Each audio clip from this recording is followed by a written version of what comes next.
नहमदुहु व नुसल्ली अला रसूलिहिल करीम अम्मा बाद फ़ौज़ बिल्लाहि मिनश शैतानिर रजीम बिस्मिल्लाहिर रहमानिर रहीम अस्सलामु अलैकुम व रहमतुल्लाहि व बरकातुहू।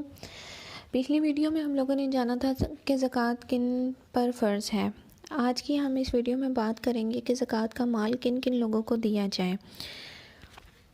ज़कात जो है वो हर शरई फ़कीर यानी वो शख्स जिसके पास कुछ माल है मगर वो निसाब की मिक़दार से कम है तो उसको ज़कात दी जा सकती है। यानी अगर कोई इंसान ऐसा शख्स है जो जिसके पास सोना भी नहीं है निसाब के मुताबिक, चांदी भी नहीं है निसाब के मुताबिक और ना ही उसके पास इतनी सेविंग्स हैं कि वो निसाब को पहुंचता हो और उसके पास बस ज़रूरियात ज़िंदगी बड़ी मुश्किल से जिसकी पूरी हो रही हों, तो ऐसे शख्स को ज़कात लगती है। वो साहिब निसाब ना हो तो उसको ज़कात दी जा सकती है। और कोई भी मस्कीन यानी वो शख्स जिसके खाने के लिए गला और पहनने के लिए कपड़े ना हो, ऐसे शख्स को भी ज़कात दे सकते हैं। कर्ज़दार यानी वो शख्स जिसके ज़िम्मे कर्ज़ हो, इसके पास कर्ज़ के अलावा कोई भी माल बक़द्रे निसाब ना हो, तो ऐसे शख्स को भी ज़कात दी जा सकती है। फिर यानी कर्ज़दार का मतलब वो होता है जिसने कर्ज़ लिया हो और वो कर्ज़ के अलावा उसके पास कुछ भी नहीं है कि वो निसाब को पहुंचता हो, तो ऐसे शख्स को आप मदद कर सकते हैं, उसका कर्ज़ उतरवा सकते हैं। ज़कात ऐसे शख्स को भी लगती है। ठीक है। मुसाफिर जिसके पास सफ़र की हालत में माल ना हो, इसको बक़द्रे ज़रूरत ज़कात का माल देना जायज़ है।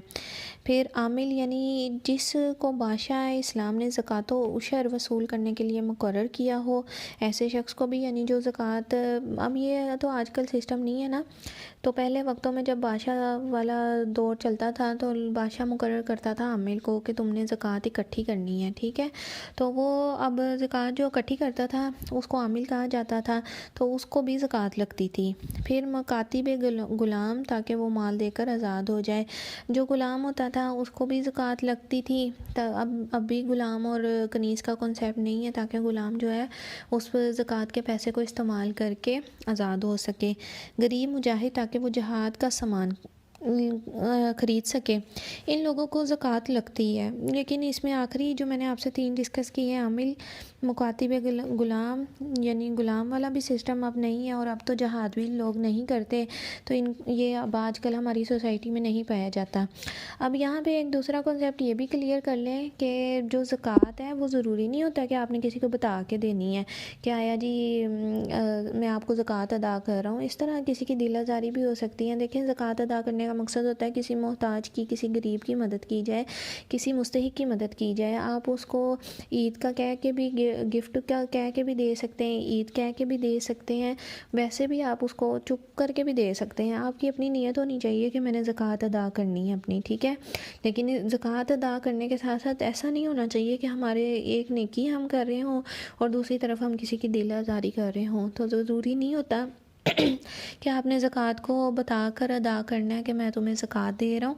तो ये जो लोग हैं इनको आप ज़कात दे सकते हैं। अब इंशाल्लाह इससे अगली वीडियो में मैं आप लोगों के साथ डिस्कस करूँगी किन किन लोगों को ज़कात देना मना है।